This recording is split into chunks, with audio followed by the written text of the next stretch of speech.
पवन दूत का सामान्य हिंदी और साहित्य हिंदी दोनों छात्रों के लिए अति महत्वपूर्ण टॉपिक है। इसमें पवन को दूती बनाकर राधा श्री कृष्ण भगवान के पास भेजती है। तो आगे हम अब पढ़ते हैं।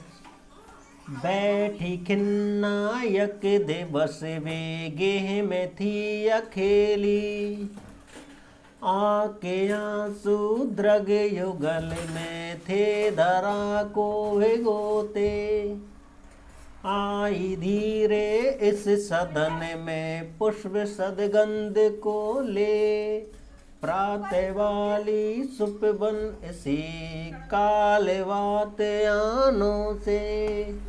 यानी बैठी खिन्ना यक दिवस वे गे में थी अकेली, यानी बैठी यानी खिन्ना यानी उदास, यानी राधा एक दिन उदास यक दिवस यानी उसी दिन घे में थी अकेली। घे में यानी घर में थी अकेली, यानी घर में राधा उदास बैठी थी एक दिन।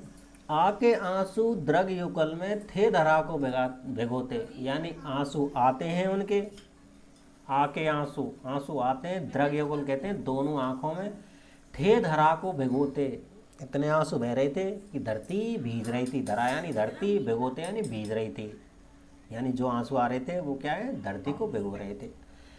आई धीरे इस सदन में पुष्प सदगंध को ले, और उसी टाइम एक घटना होती है। क्या घटना होती है? प्रातः वाली सुपवन इसी काल वात यानों से, यानी प्रातः यानी सुबह वाली सुपवन यानी अच्छी पवन, इसी काल यानी उसी समय बात यानों कहते हैं झरोकों से आती है।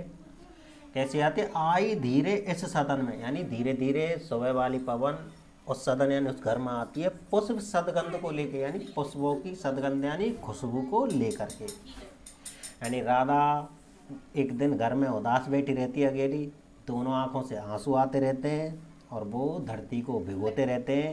उसी समय सुबह वाली सुपवन आती है, यानी सुंदर पवन आती है, और आकर के आती है तो उसके साथ में क्या आती है? पुष्पों की खुशबू भी आती है।